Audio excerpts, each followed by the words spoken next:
Cinema எல்லாரையுமே ஒரே மாரி ட்ரீட் பண்றது இல்ல. சினிமா அப்படிங்கிறது கிரியேட்டிவிட்டியும், டெக்னாலஜியும் இன்டகிரேட் ஆகி உருவாக்கப்படுற ஒரு ஆர்ட் ஃபார்ம். ஆனா ஒரு நல்ல சினிமாவ குடுக்குற எல்லா ஆர்டிஸ்ட், டெக்னீஷியன்ஸ்ன்னு அதுல வொர்க் பண்ற எல்லாருக்கும் ஈக்குவலான சேலரியும், அவங்க வொர்க்குக்கான ஈக்குவல் கிரெடிட்ஸும் கிடைக்கிறதில்ல. அவங்க வொர்க்கு அந்த சினிமாக்கு எவ்வளோ முக்கியமா இருந்தாலும். அது முழுக்க முழுக்க ஒரு ஆக்டர் அண்ட் டிரெக்டர மட்டுமே சுத்தி கட்டமைக்கப்படுது. ஸோ இந்த சினிமால ஒரு ஹீரோயினா இண்டஸ்ட்ரியில சஸ்டெயின் பண்றது ரொம்பவே கஷ்டம். பல ஹீரோயின்ஸ் இண்டஸ்ட்ரியில வருவாங்க. பட் இண்டஸ்ட்ரி எவால்வ் ஆக ஆக காணாம போயிடுவாங்க. Every one has their own time. அந்த டைம்ல அவங்க பீக்ல இருப்பாங்க. அதுக்கப்புறம் அவங்க எங்க போனாங்கன்னே தெரியாது. எக்ஸாம்பிளுக்கு சொல்லணும்னா எக்கச்சக்க பேர் இருக்காங்க இண்டஸ்ட்ரியில. ஒரு காலத்துல பெரிய ஹீரோஸோட படம்னாலே அதுல கண்டிப்பா அசின் தான் ஹீரோயினா இருப்பாங்க. அப்படி இருந்த அசினே ஒரு டைம்க்கு அப்புறம் காணாம போயிட்டாங்க. சினிமா இண்டஸ்ட்ரி எவ்வளவு அன்சர்டைனான ஃபீல்ட் அப்படிங்கிறது நம்ம எல்லாருக்குமே தெரியும். அதுவும் ஒரு ஃபீமேல் லீடா இன்னமும் ரொம்பவே கஷ்டம். பொதுவா ஹீரோஸ பாத்தீங்கன்னா அவங்க ஆக்ஷன் ஹீரோவா மாறி வெறும் எலவேஷன் சீன்ஸை வச்சு ஒரு ஃபேண்டம் சம்பாரிச்சிட்டாங்கன்னா then business wise and commercial ஆகவும் அவங்க படம் ஃபிளாப் ஆகாது. தென் அப்படியே over a period of time அவங்க இண்டஸ்ட்ரியில சஸ்டெயின் ஆயிருவாங்க. ஆனா ஆக்டர்ஸ்க்கு அப்படி இல்ல. அவங்களுக்குன்னு ஒரு பீக் டைம் அவங்க கெரியர்ல வரும். அந்த டைம்ல என்னதான் அவங்க பெரிய ஃபேன்ஸை சம்பாதிச்சு வச்சிருந்தாலும், அந்த டைம்ல என்னதான் நிறைய டிரெக்டர்ஸ் அவங்கள கேஸ் பண்ணியிருந்தாலும், அந்த டைம் முடிஞ்சோடனே சைடு ஆக்டர்ஸ்ல கூட அவங்கள கேஸ் பண்ண மாட்டாங்க. இது ஒரு ரியாலிட்டி ஆஃப் சினிமா. இருந்தாலும் இது எல்லாத்தையும் தாண்டி 40 வயசுக்கு மேல சினிமால சஸ்டெயின் ஆகிற ஹீரோயின்ஸை விரல் விட்டு தான் எண்ண முடியும். அதுல ஒருத்தவங்க தான் த்ரிஷா. நம்ம சைல்ட்ஹுட்ல ரிலீஸ் ஆன நம்மளோட ஃபேவரட் ஆக்டர்ஸோட படங்களோட டிரெக்டர்ஸ் வேணும்னா மாறிட்டே இருப்பாங்க. பட் ஆக்டர்ஸ் பெரும்பாலும் த்ரிஷா இல்ல நயன்தாராவா தான் இருக்கும். அப்படி நம்ம சைல்ட்ஹுட்ல இருந்து இப்போ வரைக்கும் நம்மளை என்டர்டெயின் பண்ற ஒரு சில ஆக்டர்ஸ்ல முக்கியமானவங்க தான் த்ரிஷா. ஆக்சுவலி த்ரிஷா உங்க கரியரை ஒரு ஆக்டரா ஸ்டார்ட் பண்ணல. எஸ், அவங்க கரியரை ஒரு மாடலா தான் ஸ்டார்ட் பண்ணாங்க. மாடலா ஸ்டார்ட் பண்ண த்ரிஷா சினிமால என்ட்ரி ஆக ஒரு முக்கியமான காரணம் அவங்க 1999ல நடந்த மிஸ் சென்னை காம்படிஷனை ஜெயிக்கிறாங்க. அவங்களோட பீக் டைம்ல அவங்க தமிழ்ல மட்டும் இல்ல தெலுங்குலயும் ஒரு ஸ்ட்ராங்கான ஃபேண்டமை கிரியேட் பண்ணி வச்சிருந்தாங்க. அவங்க மிஸ் சென்னையை ஜெயிச்சதுக்கு அப்புறம் அதே வருஷம் சினிமால என்ட்ரி கொடுக்குறாங்க. ஹீரோவா இல்ல, ஜோடி படத்துல சிம்ரனோட ஃப்ரெண்டா ஒரு ஓரமா அப்பியர் ஆயிருப்பாங்க த்ரிஷா. என்னதான் 1999லயே த்ரிஷா இண்டஸ்ட்ரியில என்ட்ரி ஆயிருந்தாலும் அவங்க ஃபர்ஸ்ட் படமா ஆஸ் அ லீடா ரிலீஸ் ஆச்சு 2002ல மௌனம் பேசியது. பட் அவங்க ஆஸ் அ ஹீரோயினா சைன் பண்ண ஃபர்ஸ்ட் படம் லேசா லேசா. படத்தோட ஷூட்டிங் தள்ளி போனதுனால த்ரிஷாக்கு ஃபர்ஸ்ட் படமா ரிலீஸ் ஆகுது டைரக்டர் அமீர் அண்ட் சூர்யா காம்பினேஷன்ல வந்த மௌனம் பேசியது. இது டைரக்டர் அமீருக்கும் ஃபர்ஸ்ட் படம். ஃபர்ஸ்ட் படமே டைரக்டர் அமீருக்கும் த்ரிஷாக்கும் சக்சஸா அமைஞ்சது. லவ்வே பிடிக்காத சூர்யாக்கு லவ்வ வர வைக்கிற ரோல நல்லா பண்ணியிருந்தாங்க த்ரிஷா. படம் கிரிட்டிக்கலாவும் கமர்ஷியலாவும் சூப்பர் ஹிட் ஆகுது. இதுக்கு முன்னாடி நம்ம சேனல்ல போட்டிருந்த rise and fall of Suriya வீடியோலயே சொல்லியிருந்திருப்பேன். இந்த படம் சூர்யாக்கு ஒரு தனி பாய்ஸ் கூட்டத்தையே ஃபேன்ஸா கொடுத்துச்சுன்னு. அதுக்கும் த்ரிஷாக்கும் ஒரு முக்கியமான பங்கு இருக்கு. இப்போ இண்டஸ்ட்ரியில ஒரு ஆக்டர் அண்ட் டிரெக்டரா இருக்க அமீர் இந்த படத்தை பத்தி ரீசெண்டா என்ன சொல்லியிருக்காருன்னா, எனக்கு பிடிச்ச மாதிரி நான் என்னோட ஃபர்ஸ்ட் படம் எப்படி இருக்கணுமோ அந்த மாதிரி இந்த படத்தை நான் எடுக்கல. அந்த டைம்ல இருந்த பிசினஸ் இந்த மாதிரியான ஸ்கிரிப்ட் தான் டிமாண்ட் பண்ணுச்சு. அதனால தான் இந்த படத்தை நான் பண்ணேன் அப்படின்னு சொல்லியிருந்திருப்பாரு. ஃபர்ஸ்ட் படத்தோட சக்சஸ்க்கு அப்புறம் 2003 த்ரிஷாக்கு 5 படம் ரிலீஸ் ஆகுது. மனசெல்லாம், சாமி, லேசா லேசா, அலை, எனக்கு 20 உனக்கு 18. இதுல மனசெல்லாம் அண்ட் அலை படம் கம்ப்ளீட்டா ஃபிளாப்பா அமையுது த்ரிஷாக்கு. மனசெல்லாம் படத்துக்கும் அலை படத்துக்கும் நடுவுல 2 படம் ரிலீஸ் ஆகுது, சாமி அண்ட் லேசா லேசா. என்னதான் 5 படம் 2003ல அவங்களுக்கு ரிலீஸ் ஆனாலும் த்ரிஷாக்கு அந்த வருஷத்துல ஸ்டாண்ட் அவுட்டா நின்ன படம்னா அது சாமி படம் தான். எப்படி சாமி படம் விக்ரம்க்கு அவரோட கெரியர்ல ஒரு இம்பார்ட்டன்ட் படமா இருந்துச்சோ அதே மாதிரி த்ரிஷாக்கும் ஒரு இம்பார்ட்டன்ட் படமா அமைஞ்சிருக்கு. நான் ஏன் அப்படி சொல்றேன்னா, விக்ரம்க்கு இந்த படத்துக்கு முன்னாடியே சேது படம் வந்து அவரோட ஃபுல் பொட்டன்ஷியலை ஆடியன்ஸ் கிட்ட கொண்டு போய் சேர்த்துச்சு. பட் த்ரிஷாக்கு அவங்களோட ஃபுல் பொட்டன்ஷியலை ஆடியன்ஸ் கிட்ட கொண்டு போய் சேர்த்தது சாமி படம் தான். என்னதான் இதுக்கு முன்னாடி வந்த படங்கள் நல்ல பேரை வாங்கி இருந்தாலும் ஒரு கமர்ஷியல் படம் கொடுக்கிற ரீச்சை எந்த படமும் கொடுக்க முடியாது அப்படிங்கிறது தான் உண்மை. சாமியில வந்த மிளகா பொடி காமெடி, டிஃபன் பாக்ஸ் சீன்லாம் இன்னைக்கும் ஐகானிக்கா தான் இருக்கு.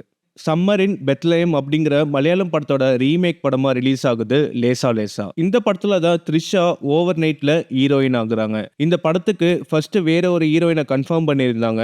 த்ரிஷாவை வேற ஒரு சிஸ்டர் ரோலுக்கு தான் கன்ஃபார்ம் பண்ணி வச்சிருந்தாங்க. அந்த ஹீரோயின் ஷூட்டிங்க்கு வர்றதுக்கு லேட் பண்ணதுனால அந்த வாய்ப்பு தான் த்ரிஷாக்கு போகுது. த்ரிஷா ஹீரோயினா ஃபர்ஸ்ட் நடிச்ச படம் தான் லேசா லேசா. என்னதான் இந்த படத்தோட மியூசிக்கும் ஆக்டர்ஸோட பெர்ஃபார்மன்ஸும் பாசிட்டிவ் ரிவ்யூஸ் வாங்கியிருந்தாலும் பாக்ஸ் ஆஃபீஸ் வைஸ் படம் ஆவரேஜா தான் பெர்ஃபார்ம் பண்ணுது. பட் அது ஒரு பக்கம் இருக்க, இன்னைக்கும் இந்த படம் பல பேரோட ஃபேவரட் படமா இருக்கு. ஸ்டேட்டஸ் ஸ்டோரி வைக்கிற எல்லாரும் இந்த படத்துல வர ஏதோ ஒன்று சாங் கண்டிப்பா என்னைக்கா ஒரு நாள் வச்சிருந்திருப்பாங்க. அந்த வருஷத்தோட லாஸ்ட் படமா ரிலீஸ் ஆன எனக்கு 20 உனக்கு 18 பாக்ஸ் ஆபீஸ்ல என்னதான் ஆவரேஜா பண்ணி இருந்தாலும் இதுல த்ரிஷா அவங்களோட ரோலை நல்லாவே கேரி பண்ணி பல எமோஷன்ஸை சட்டில் அண்ட் நேச்சுரலா பெர்ஃபார்ம் பண்ணியிருப்பாங்க. இந்த படம் இன்னைக்கும் பல பேரோட சைல்ட்ஹுட் மெமரிஸை ட்ரிகர் பண்ற படமாவும் ஃபேவரட் படமாவும் இருக்கு. நிறைய பேருக்கு இந்த படத்துல வந்த விவேக்கோட காமெடி போர்ஷன்ஸ்லாம் ஃபேவரட்டா இருக்கு. அண்ட் முக்கியமா இந்த படத்தோட பேரு சொன்ன உடனே 90s கிட்ஸ் எல்லாருக்குமே ஞாபகம் வருது சந்திப்போமா சாங் தான். படத்தோட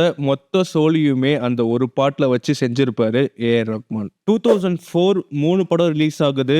வருஷம் கில்லி, ஆயுத எழுத்து. த்ரிஷாக்கு 2004 ஒரு முக்கியமான இயரா அமையுது. அந்த வருஷத்தோட ஃபர்ஸ்ட் படமா ரிலீஸ் ஆன வருஷம் படம் மூலியமா தெலுங்கு சினிமாக்கு என்ட்ரி கொடுக்கறாங்க த்ரிஷா. இப்படி ஒரு டெபியூ தான் எல்லா ஆக்டர்ஸும் அவங்க கரியர்ல எக்ஸ்பெக்ட் பண்ணுவாங்க. வருஷம் படம் அந்த வருஷத்தோட ஹையஸ்ட் கிராசிங் படமா அமையுது. அண்ட் ஆல்சோ த்ரிஷாக்கு தெலுங்கு சினிமால ஒரு ஸ்ட்ராங்கான ஸ்டார்டிங் பாயிண்டா அமையுது. படம் பிளாக் பஸ்டர் ஆகுது. என்னதான் இந்த படத்துல பிரபாஸ் ஹீரோவா இருந்தாலும் இந்த படத்துல அவங்களுக்கு கிடைச்ச எல்லா இடத்துலயுமே நல்லா ஸ்கோர் பண்ணி அந்த வருஷத்தோட Filmfare award for best actors அவார்டை வாங்குறாங்க. இந்த படத்தை தான் ரீமேக் பண்ணி தமிழ்ல மழைன்னு ரிலீஸ் ஆச்சு. ஆல்சோ ஹிந்திலையும் ரீமேக் பண்ணாங்க. வருஷம் படத்தோட பிளாக் பஸ்டர் சக்சஸ்க்கு அப்புறம் இளைய தளபதி விஜய் கூட சேர்ந்து கில்லி படம் ரிலீஸ் ஆகுது. என்னதான் படம் ரீமேக்கா இருந்தாலும் ரீமேக்னா இப்படி இருக்கணும்னு சொல்ற அளவுக்கு ரீமேக் படங்களுக்கான ஒரு ஸ்டாண்டர்டை செட் பண்ணுச்சு கில்லி படம். அதுக்கு காரணம் என்னதான் இந்த படம் பல லாங்குவேஜ்ல ரீமேக் பண்ணியிருந்தாலும் கில்லி படத்துல நடிச்சிருந்த கேஸ்ட் அண்ட் க்ரூ எல்லாரையுமே தூக்கி சாப்பிட்டாங்கன்னு தான் சொல்லணும். இது தமிழ் சேனல்ன்றதுனால இதை நான் சொல்றேன்னு இல்ல, நீங்களே எல்லா வருஷனையும் போய் பாருங்க, அப்புறம் உங்களுக்கே தெரியும். அந்த வருஷம் தமிழ்ல ஃபர்ஸ்ட் படமா ரிலீஸ் ஆன கில்லி படம் த்ரிஷாக்கு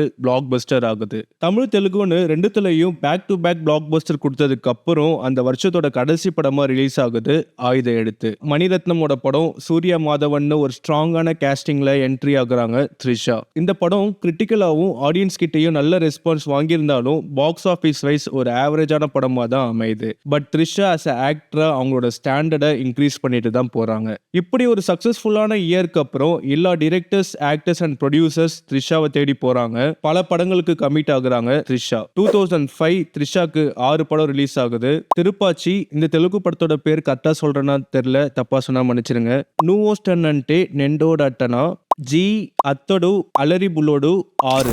இந்த வருஷம் 6 படத்துல நடிச்சிருக்காங்க. அப்புறம் சூர்யா கூட சேர்ந்து 6 படத்துலயும் நடிச்சிருக்காங்க. 2005 ஃபர்ஸ்ட் படமா ரிலீஸ் ஆகுது இளைய தளபதி விஜய் அண்ட் டைரக்டர் பேரரசோட ஃபர்ஸ்ட் படமான திருப்பாச்சி. அந்த வருஷத்தோட பொங்கலுக்கு ரிலீஸ் ஆன இந்த படம் தளபதி விஜயோட கரியர்ல மட்டும் இல்லாம த்ரிஷாவோட கரியர்லயும் ஒரு முக்கியமான ஒரு மேசிவ் பிளாக் பஸ்டர் படமா ஆகுது. படம் 200 நாள் மேல ஓடுது அண்ட் த்ரிஷா ஆடியன்ஸ் கிட்ட இன்னும் க்ளோஸா கனெக்ட் ஆகுறாங்க. நெக்ஸ்ட் அந்த வருஷத்தோட செகண்ட் படமா த்ரிஷாக்கு ரிலீஸ் ஆகுது ஒரு தெலுங்கு படம். இந்த டைம் பிரபுதேவாவோட டைரக்டோரியல் டெபியூல நடிச்சாங்க த்ரிஷா. தமிழ்ல அந்த டைம்ல கொடி கட்டி பறந்துட்டு இருந்த த்ரிஷாக்கு தமிழுக்கு ஈக்குவலான மார்க்கெட் தெலுங்குலயும் க்ரோ ஆக ஸ்டார்ட் ஆயிருந்துச்சு. இதுக்கு காரணம் அவங்க இதுக்கு முன்னாடி நடிச்ச வருஷம் படத்தோட சக்சஸ் தான். ஆல்சோ இந்த படம் ரிலீஸ் ஆனதுக்கு அப்புறம் அந்த மார்க்கெட் இன்னுமே ஸ்ட்ராங் ஆயிடுச்சு. காரணம் இந்த படமும் மேசிவ் பிளாக் பஸ்டர் ஆச்சு. இப்படி ஒரு சோல்ஃபுல்லான படத்துல அந்த படத்தை இன்னுமே சோல்ஃபுல் ஆக்குற வகையில நடிச்சு கொடுத்திருப்பாங்க த்ரிஷா. இந்த படத்தோட சக்சஸ்க்கு அப்புறம் இந்த படத்தை பல லாங்குவேஜஸ்ல ரீமேக் பண்ணாங்க.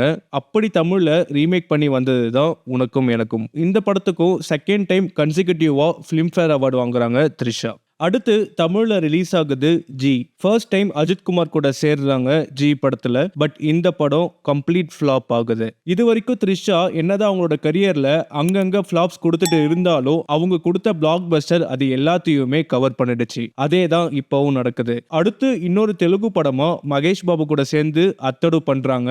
ஆட்ரிக் பிளாக் பஸ்டரா அமையுது அத்தடு படம். அதுக்கு அடுத்து ரிலீஸ் ஆன அலரி புல்லோடு படம் ஃபர்ஸ்ட் ஃபிளாப் ஆகுது த்ரிஷாக்கு தெலுங்குல. நெக்ஸ்ட் அந்த வருஷத்தோட கடைசி படமா ரிலீஸ் ஆகுது டைரக்டர் ஹரி அண்ட் சூர்யா காம்பினேஷன்ல வந்த 6 படம். சாமி படத்துக்கு அப்புறம் டைரக்டர் ஹரி அண்ட் த்ரிஷா காம்பினேஷன்ல செகண்ட் படமா ரிலீஸ் ஆகுது 6. அந்த டைம்ல த்ரிஷா மட்டும் பீக்ல இல்ல, டைரக்டர் ஹரி அண்ட் சூர்யா இவங்களும் பீக்ல இருந்த டைம். சோ இந்த காம்போ சொதப்ப சான்ஸே இல்ல. அதே மாதிரி படமும் சூப்பர் ஹிட் ஆகுது. 6 படத்துல த்ரிஷாவோட பெர்ஃபார்மன்ஸ் பயங்கரமா பண்ணியிருந்திருப்பாங்க. ரீசெண்டா பிரேம்குமார் ஒரு இன்டர்வியூலயும் அதை பத்தி மென்ஷன் பண்ணியிருந்திருப்பாரு. பார்க்காத என்ன பார்க்காதன்னு ஒரு பாட்டு 6 படம் நினைக்கிறேன் சூர்யானோட. அந்த சாங்ல வந்து அங்கங்க அந்த ரியாக்ஷன் பார்க்கும்போது செமையா நடிச்சிருக்காங்களேன்னு தோணும். 2006 த்ரிஷாக்கு 5 படம் ரிலீஸ் ஆகுது. ஆதி, பௌர்ணமி, உனக்கும் எனக்கும், ஸ்டாலின், சாய்னி கொடு. கடைசி 2 வருஷமும் விஜய் கூட நடிச்சு 2 பிளாக் பஸ்டர் படத்தை கொடுத்தாங்க த்ரிஷா. இந்த வருஷமும் ஒரு படம் நடிக்கிறாங்க. ஆதி ரிலீஸ் ஆகுது. பட் இந்த time Vijay and Trisha combo ஃபெயிலியரை பார்க்கறாங்க. வருஷம் படத்தோட பிளாக் பஸ்டர் சக்சஸ்க்கு அப்புறம் த்ரிஷா அண்ட் பிரபாஸ் காம்பினேஷன்ல அடுத்த படமா ரிலீஸ் ஆகுது பௌர்ணமி. இந்த படம் பிரபுதேவா டைரக்ட் பண்றாரு. பட் படம் எக்ஸ்பெக்டேஷனை மீட் பண்ண முடியாம ஃபிளாப் ஆகுது. பிரபுதேவா இப்போ டைரக்ட் பண்ண படம் ஃபிளாப் ஆனாலும் அவர் பண்ண ஃபர்ஸ்ட் படத்தோட ரீமேக்கா ரிலீஸ் ஆன உனக்கும் எனக்கும் படம் ஹிட் ஆகுது. தெலுங்குல எப்படி ஒரு பெர்ஃபார்மன்ஸை கொடுத்திருப்பாங்களோ அதுக்கு கொஞ்சம் கூட குறையாம பெர்ஃபார்மன்ஸ் பண்ணியிருப்பாங்க த்ரிஷா இந்த படத்துலயும். அடுத்து தமிழ்ல ரமணா கஜினின்னு சக்சஸ்ஃபுல் படங்களை கொடுத்த ஏஆர் முருகதாஸ் தெலுங்குல டெபியூ பண்றாரு. சிரஞ்சீவி அண்ட் த்ரிஷா காம்பினேஷன்ல ரிலீஸ் ஆகுது ஸ்டாலின் படம். பௌர்ணமி படத்தோட ஃபெயிலியருக்கு அப்புறம் இந்த படம் ஒரு கம்பேக்கா அமையுது. ஸ்டாலின் படத்தோட சக்சஸ்க்கு அப்புறம் இன்னொரு தெலுங்கு படம் சாய்னி கொடு ரிலீஸ் ஆகுது. பட் படம் ஃபிளாப் ஆகுது. 2007 தெலுங்குலயும் தமிழ்லயும் ஒரு படம் ரிலீஸ் ஆகுது த்ரிஷாக்கு. ஆடவரி மாத்லாக்கு அர்த்தாலே வெருலே அண்ட் கிரீடம். இந்த தெலுங்கு படம் செல்வராகவன் டைரக்ட் பண்றாரு அண்ட் வெங்கடேஷ் லீட் ரோல்ல ப்ளே பண்றாரு த்ரிஷா கூட. த்ரிஷா இன்னொரு சக்சஸ் பாக்குறாங்க. 3rd டைம் 3வது தடவை ஃபிலிம்ஃபேர் அவார்டு வாங்குறாங்க இந்த படத்துக்கு. இந்த படம் தான் தமிழ்ல யாரடி நீ மோகனியா ரிலீஸ் ஆச்சு. அடுத்து தமிழ்ல அஜித் குமார் கூட சேர்ந்து கிரீடம் ரிலீஸ் ஆகுது. பட் படம் அன்பார்ச்சுனேட்லி ஃபிளாப் ஆகுது. தமிழ்ல என்னதான் தொடர்ந்து 2 ஃபிளாப் கொடுத்திருந்தாலும் தெலுங்குல கொடி கட்டி பறந்துட்டு இருந்தாங்கன்னு தான் சொல்லணும் த்ரிஷா. 2008 6 படம் ரிலீஸ் ஆகுது. கிருஷ்ணா, பீமா, குருவி, புஜ்ஜிகாடு, அபியும் நானும், கிங்.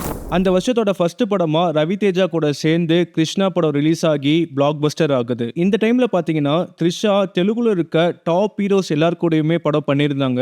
தனக்குன்னு ஒரு ஃபேன் பேஸையும் கிரியேட் பண்ணி வச்சிருந்தாங்கன்னே சொல்லலாம். அடுத்து அந்த வருஷம் தமிழ்ல பாத்தீங்கன்னா சியான் விக்ரம் கூட இவங்க பண்ணியிருந்த பீமாவும் இளைய தளபதி கூட பண்ண குருவியும் தமிழ்ல பெருசா சக்சஸா அமையாம போகுது. தெலுங்குல 3rd time Prabhas and Trisha ஒன்னா சேர்றாங்க புஜ்ஜிகாடு படத்துல. படமும் சக்சஸ பார்த்துச்சு. நெக்ஸ்ட் ரிலீஸ் ஆன அபியும் நானும் படம் த்ரிஷாக்கு ஒரு ஃபீல் குட் படமா அமைஞ்சது. கமர்ஷியல் ஹீரோ கூட மட்டும் படம் பண்ணாம இந்த மாதிரி லைட் ஹார்ட்டட் சப்ஜெக்ட் எடுத்து படம் பண்ணதுக்கு அப்ரிசியேஷன் வாங்கினாங்க த்ரிஷா. மகள்களை பெற்ற அப்பாக்களுக்கு இந்த படம் எப்பவுமே ஃபேவரட்டா இருக்கும். ரொம்ப வருஷத்துக்கு அப்புறம் தமிழ்ல இந்த படம் த்ரிஷாக்கு ஒரு சக்சஸா அமைஞ்சது. அண்ட் தெலுங்குல எல்லா மாஸ் ஹீரோஸ் கூடயும் படம் பண்ணியிருந்த த்ரிஷா நாகார்ஜுனா கூட மட்டும் படம் பண்ணாம இருந்தாங்க. அண்ட் அந்த குறைய தீக்கிற மாதிரி ரிலீஸ் ஆகுது கிங் படம். அந்த ரிசல்ட் எதிர்பார்க்குற மாதிரி தான் இருந்துச்சு. படம் பிளாக் பஸ்டர் ஆகுது. நாகார்ஜுனாக்கு இந்த படம் ஒரு கல்ட் படமா இருக்கு அண்ட் ஆல்சோ ஃபார் த்ரிஷா. 2009 2 படம் ரிலீஸ் ஆகுது. சர்வம் அண்ட் சங்கம். 2 படமுமே ஃபிளாப் ஆகுது த்ரிஷாக்கு. எனக்கு பர்சனலா சர்வம் படம் ரொம்ப பிடிக்கும். ஆர்யா அண்ட் த்ரிஷா இவங்களோட காம்போ மேஜிக்கலா இருந்துச்சு படத்துல. That's because of the magician Vishnuvardhan. 2010ல த்ரிஷாக்கு ஃபர்ஸ்ட் படமா தெலுங்குல ரிலீஸ் ஆகுது நமோ வெங்கடேசா. என்னதான் ஒரு ஃபன் ஃபீல்டு படமா இருந்தாலும் ஆவரேஜான ஒரு படமா தான் அமைஞ்சிருந்துச்சு. தெலுங்குல சூப்பரான படங்களை கொடுத்துட்டு இருந்த த்ரிஷா தமிழ்ல அவ்வளவுதான் ஃபீல்ட் அவுட்னு நினைக்கும் போது 2010ல ரிலீஸ் ஆகுது விண்ணை தாண்டி வருவாயா. ஒரு வார்த்தையில இந்த படத்தை பத்தி டிஸ்கிரைப் பண்ணணும்னா டைம்லெஸ் கிளாசிக். ரொமான்ஸ் ஜானர்ல இப்படி ஒரு படம் ஜிவிஎம் தவிர வேற யாராலையும் கொடுக்க முடியாது. என்ன பொறுத்த வரைக்கும் த்ரிஷாவோட பெஸ்ட் படம் எதுன்னு கேட்டா விடிவின் தான் சொல்லுவேன். ஏன்னா இந்த படத்துல போத் ஹீரோயினுக்கு ஈக்குவலான ஸ்பேஸ் கொடுத்து 2 பேரோட ஆக்டிங் பொட்டன்ஷியலும் ஈக்குவலா கொண்டு வந்திருப்பாரு ஜிவிஎம். எல்லா ஆக்டர்ஸ்க்கும் அவங்க பண்ற ரோல் மோஸ்ட்லி படத்துல பாசிங் கிளவுடா தான் இருக்கும். அதை தாண்டி அவங்க பண்ற சில ரோல் மட்டும்தான் மக்கள் கிட்ட கடைசி வரைக்கும் மைண்ட்ல இருக்கும். அந்த மாதிரி த்ரிஷாக்கு ஜெஸி அமைஞ்சது. எத்தனை வருஷம் ஆனாலும் ஜெஸிய மறக்கவே முடியாது. இந்த டைலாக் சொல்லாத பசங்களே இருக்க மாட்டாங்க. அப்போ இது லவ் தான ஜெஸி. கம்பேக்க கொடுத்த த்ரிஷா இதுக்கப்புறம் அவங்களோட செகண்ட் இன்னிங்ஸ் வேற மாதிரி இருக்கும்னு எதிர்பார்த்தவங்களுக்கு ஏமாற்றம் தான் கிடைச்சது. அதுக்கப்புறம் விரல் விட்டு என்ற அளவுக்கு தான் நல்ல படம் கொடுத்தாங்க. 2 நல்ல படம் கொடுத்தாங்கன்னா அதுக்கு நடுவுல எக்கச்சக்கமான ஃபிளாப்ஸ் இருந்துச்சு. இது வரைக்கும் நம்ம பார்த்த Trisha in both Telugu cinema Tamil cinema மற்ற சில ஆக்டர்ஸ் மாதிரி ஒரு சாங்குக்கு வந்துட்டு போறவங்களா இருந்திருக்க மாட்டாங்க. ஹீரோயின்ஸை மோஸ்ட்லி அப்ஜெக்டிஃபை பண்ற டைம்ல இவங்க என்ட்ரி கொடுத்து அவங்க ஆக்டிங்க்கு அவார்ட்ஸை வாங்கி குவிச்சிட்டு இருந்த த்ரிஷா அவங்களும் சாதாரண ஹீரோயினா நடிக்க ஆரம்பிச்சதுதான் அவங்க ஃபாலுக்கு காரணம்னு சொல்லுவேன். அந்த வருஷத்தோட அடுத்த படமா த்ரிஷாக்கு ரிலீஸ் ஆகுது கட்டமேத்தா. அக்ஷய்குமார் லீடா பிளே பண்ணியிருந்த இந்த படத்துல த்ரிஷா அவங்க ஹிந்தி டெபியூ பண்றாங்க. தமிழ் தெலுங்குல டெபியூ படத்துல சக்சஸ் பார்த்த த்ரிஷா இந்த டைம் ஃபெயிலியரை பாக்குறாங்க. அண்ட் அந்த வருஷத்தோட கடைசி படமா ரிலீஸ் ஆகுது மன்மதன் அம்பு. கமலஹாசன், மாதவன், த்ரிஷான்னு ஸ்டார் ஸ்டட்டட் கேஸ்ட் இருந்தாலும் பட் படம் ஃபிளாப் ஆகுது. 2011ஓட ஃபர்ஸ்ட் படமா ரிலீஸ் ஆகுது பவன் கல்யாண் கூட டீன்மார். இந்த படமும் ஃபிளாப் ஆகுது. விடிவிக்கு அப்புறம் தொடர்ந்து ஃபெயிலியரை பார்த்துட்டு வந்த த்ரிஷாக்கு ஒரு பெரிய கம்பேக்கை கொடுக்குது அந்த வருஷம் ரிலீஸ் ஆன மங்காத்தா. இந்த படத்தோட சக்சஸ பத்தி சொல்ல வேண்டியதே இல்ல. அஜித் குமாரோட 50வது படம். வெங்கட் பிரபு வேற மாதிரி சம்பவம் பண்ணியிருந்தாரு. அவ்வளவுதான், த்ரிஷா ஒரு நல்ல படம் கொடுத்துட்டாங்க, நம்ம சந்தோஷமா இருக்கலாம்னு இருக்கிறதுக்குள்ள கொஞ்சம் கொஞ்சமா ஃபேட் ஆக ஆரம்பிச்சாங்க. 2012 தமிழ்ல எந்த படமும் ரிலீஸ் ஆகல த்ரிஷாக்கு. இதுதான் ஃபர்ஸ்ட் டைம் அவங்களுக்கு எந்த படமும் ரிலீஸ் ஆகாம இருக்கிறது. அந்த வருஷம் தெலுங்குல 2 படம் மட்டும் ரிலீஸ் ஆச்சு. பாடிகார்ட் அண்ட் தம்மு ரெண்டுமே ஃபிளாப் ஆச்சு. 2013 2 படம் ரிலீஸ் ஆகுது. சமர் அண்ட் என்றென்றும் புன்னகை. த்ரிஷா அண்ட் விஷால் காம்போல வந்த சமர் படம் வந்ததே தெரியல, அந்த அளவுக்கு தான் படமும் இருந்துச்சு. நெக்ஸ்ட் ஜீவா கூட சேர்ந்து என்றென்றும் புன்னகை பண்ணாங்க. மங்காத்துக்கு அப்புறம் ஒரு நல்ல என்டர்டெய்னரா அமைஞ்சது த்ரிஷாக்கு. 2014 தமிழ் அண்ட் தெலுங்குல எந்த படமும் ரிலீஸ் ஆகல. பட் த்ரிஷா புனித் ராஜ்குமார் கூட சேர்ந்து அவங்க கன்னடா டெபியூ பண்றாங்க பவர் படம் மூலியமா. இந்த படம் த்ரிஷாக்கு ஒரு நல்ல டெபியூவாவே அமைஞ்சது. 2015 5 படம் ரிலீஸ் ஆகுது. என்னை அறிந்தால், லயன், சகலகலா வல்லவன், தூங்காவனம், பூலோகம். விடிவி எப்படி த்ரிஷாக்கு ஒரு இம்பார்ட்டன்ட் படமா அமைஞ்சதோ அதே மாதிரி என்னை அறிந்தால் படத்தை கொடுத்தாரு ஜிவிஎம். த்ரிஷாக்கு ஒரு நல்ல கம்பேக் படமா அமைஞ்சது. என்னதான் அவங்க போர்ஷன் படத்துல சின்னதா இருந்தாலும் அந்த கேரக்டரை அவங்க ரொம்ப அழகாவே பிளே பண்ணிருப்பாங்க. ஏமனிகா மாதிரியான கேரக்டர் எத்தனை ஆக்டர்ஸ் எடுத்து பண்ணுவாங்கன்னு தெரியல. பட் த்ரிஷா எடுத்து பண்ணாங்க தைரியமா. இதே மாதிரியான ரோல்ஸ் மட்டும் நடிச்சிருந்தா இப்போ தமிழ் சினிமால த்ரிஷா தவிர்க்க முடியாத பொசிஷன்ல இருந்திருக்கலாம். பட் அவங்க அடுத்ததா நடிச்ச படம் பாலையாவோட லயன். உங்களுக்கு த்ரிஷா பிடிக்கும்னா தயவு செஞ்சு இந்த படத்தை மட்டும் பாத்துறாதீங்க. லிட்டரலா வெறும் பாட்டுக்கு மட்டும் தான் வந்துட்டு போவாங்க. அந்த வருஷத்திலேயே அடுத்த படமா ரிலீஸ் ஆகுது சகலகலா வல்லவன். உனக்கும் எனக்கும் படத்துக்கு அப்புறம் த்ரிஷா அண்ட் ஜெயம் ரவி காம்போ திரும்ப வந்தாங்க இந்த படத்துல. பட் படம் கமர்ஷியலா ஃபிளாப் ஆகுது. அடுத்து அதே வருஷம் கமலஹாசன் கூட சேர்ந்து தூங்காவனம் படம் ரிலீஸ் ஆகுது. இது த்ரிஷாக்கு அவங்களோட 50வது படமாவும் அமையுது. எனக்கு பர்சனலா இது ஃபேவரட்டான ஃபிலிம். 2015 தீபாவளிக்கு ரிலீஸ் ஆன இந்த படம் ஹிட் ஆகுது. ஆல்சோ அந்த வருஷம் ரிலீஸ் ஆன த்ரிஷா இல்ல நயன்தாரா படத்துக்கு ஃபர்ஸ்ட் த்ரிஷாவை தான் அப்ரோச் பண்ணிருக்காங்க.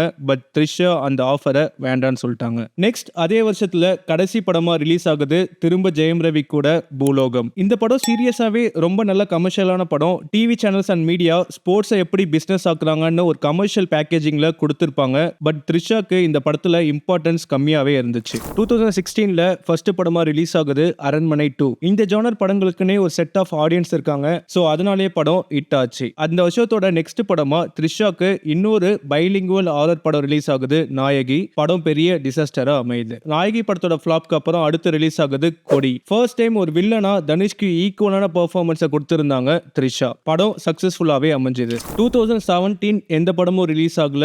2018 ஃபர்ஸ்ட் படமா ரிலீஸ் ஆகுது ஏஜூட். இந்த படம் மூலியமா த்ரிஷா மலையாளம்ல டெபியூ பண்றாங்க. பட் படம் சரியா போகல. எதுக்கு இந்த மாதிரி படம்லாம் நடிக்கிறாங்கன்னு கேட்கிற மாதிரி தான் இருந்துச்சு. அடுத்ததா ரிலீஸ் ஆன மோகினி படம் கம்ப்ளீட்டா ஃபிளாப் ஆகுது. அந்த டைம்ல த்ரிஷாவோட ஃபேன்ஸ் மைண்ட்ல இனிமே நீங்க தயவு செஞ்சு ஆரர் படம் மட்டும் பண்ணாதீங்கன்னு தான் ஓடிட்டு இருந்துச்சு. பட் அவங்களுக்கு இது ஒரு பெரிய செட்பேக்கா அமையல.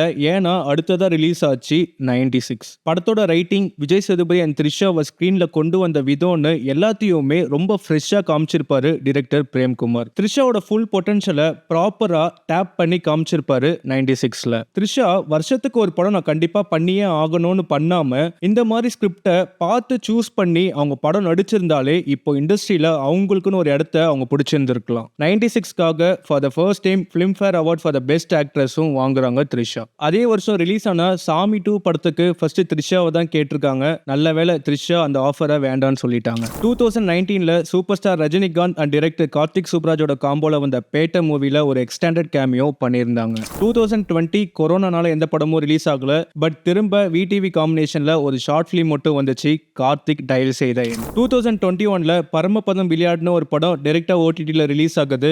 படம் வந்ததும் தெரியல, இருக்கிறதும் தெரியல. 2022ல பெரிய எக்ஸ்பெக்டேஷனோட ரிலீஸ் ஆகுது. தமிழ் சினிமால பலரும் ரொம்ப நாளா எடுக்க ட்ரை பண்ணிட்டு இருந்த பொன்னியின் செல்வன். படத்துல குந்தவியா வந்தாங்க. அவங்களுக்கு கொடுத்த ரோலை பெர்ஃபெக்ட்டா பண்ணிட்டு போயிருந்தாங்க. படமும் சக்சஸ் ஆச்சு. அடுத்ததா ரிலீஸ் ஆன ராங்கி படம் கம்ப்ளீட் ஃபெயிலியரை கொடுத்துச்சு த்ரிஷாக்கு. 2023ல 3 படம் ரிலீஸ் ஆகுது. PS2, the road, Leo. Ponniyin Selvan படத்துல த்ரிஷா அவங்களுக்கு கிடைச்ச ஆப்பர்ச்சுனிட்டியை நல்லாவே யூஸ் பண்ணி ஸ்கோர் பண்ணியிருந்தாங்க. அதுக்கப்புறம் ரிலீஸ் ஆன தி ரோட் படம் வந்ததே பல பேருக்கு தெரியாது. படமும் ஃபிளாப் ஆகுது. த்ரிஷா அவங்க பீக் டைம்ல வச்சிருந்த சக்சஸ் ஃபார்முலா என்னன்னா அவங்க கேரக்டர் ட்ரிவன் படங்கள் விட கமர்ஷியல் படங்கள் நிறைய பண்ணது நிறைய ஆடியன்ஸ் கிட்ட அவங்கள கொண்டு போய் சேர்த்துச்சு. அதே போல ரிலீஸ் ஆகுது லோக்கி அண்ட் தளபதி விஜயோட லியோ. என்னதான் மிக்ஸ்டு ரிவ்யூஸ் வந்திருந்தாலுமே படம் பிளாக் பஸ்டர் ஆகுது. த்ரிஷா இதுக்கு முன்னாடி அவங்க பண்ண ரோல் மாதிரி இல்லாம இந்த படத்துல ஒரு நல்ல ரோலே கொடுத்திருந்தாங்க. இந்த பாயிண்ட்ல அவங்க கேரக்டர் ட்ரிவன் படங்களை பண்ணியிருக்கணும். இல்லனா அவங்களுக்கு நல்ல ஸ்கோப் இருக்க கமர்ஷியல் படங்களை சூஸ் பண்ணி பண்ணியிருந்திருக்கணும். இந்த 2 ஜானர்ல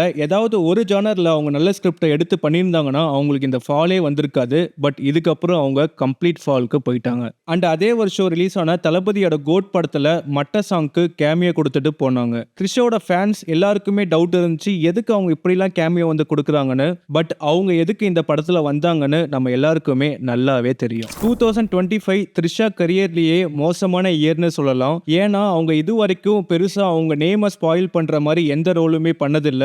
பட் 2025ல அதையும் பண்றாங்க த்ரிஷா. அந்த வருஷத்தோட ஃபர்ஸ்ட் படமா ஒரு மலையாள படம் ரிலீஸ் ஆகுது ஐடென்டிட்டி. படம் பெருசா போகல. அடுத்த படமா ரிலீஸ் ஆகுது விடாமுயற்சி. ஏகேவை அவ்வளவு நல்லவரா காமிச்சிட்டு அண்ட் த்ரிஷாவை அஃபேர் வச்சிருக்காங்கன்னு காமிச்சது ஆடியன்ஸ்க்கு த்ரிஷா மேல கோவத்தை தான் வர வச்சது. அண்ட் ஆடியன்ஸால அக்செப்ட் பண்ணிக்க முடியல. அண்ட் அடுத்ததா ஏகே கூட சேர்ந்து செகண்ட் படமா ரிலீஸ் ஆச்சு ஜிபியு. இந்த படத்துலயுமே அவங்களோட கேரக்டர் நம்மள ஒரு மாதிரி இரிட்டேட் பண்ற கேரக்டரா தான் இருந்துச்சு. அண்ட் ஃபைனலா 2025ல அவங்களுக்கு ரிலீஸ் ஆகுது தக் லைஃப். இந்த படத்தோட கேஸ்டிங்கும் இந்த படத்தோட பிளாட்டும் சூப்பராகவே இருந்துச்சு. பட் அதை ப்ராப்பரா எக்ஸிக்யூட் பண்ண மிஸ் பண்றாங்க. தக் லைஃப் படத்தை அதே லைன்ல எப்படி பண்ணியிருந்தா ஒரு நல்ல படமா வந்திருக்கும்னு ஆல்டர்னேட் ஸ்கிரீன் பிளே சீரீஸ்ல போட்டிருக்க. பார்க்காதவங்க போய் பாருங்க. த்ரிஷாக்கு இந்த யூனிவர்ஸ் அவங்களுக்கு பல சான்சஸ் கொடுத்திருக்கு. அவங்க பீக் டைம்ல இருந்து விலகி போகும்போது விடிவின்னு ஒரு படத்தை கொடுத்துச்சு. அவங்க கெரியர்ல டவுன்ஃபாலை நோக்கி போயிட்டு இருக்கும்போது 96 ஒரு படத்தையும் கொடுத்துச்சு. திரும்ப என்னோட அம்புலான ரெக்வஸ்ட் ஒன்னே ஒன்று தான். தயவு செஞ்சு வருஷத்துக்கு ஒரு படம் இல்ல 2 படம் கொடுக்கணும்னு படம் பண்ணாதீங்க. நல்ல கதையை சூஸ் பண்ணி நல்ல டிரெக்டர்ஸ் கூட படம் பண்ணுங்க. அதுவே போதும்.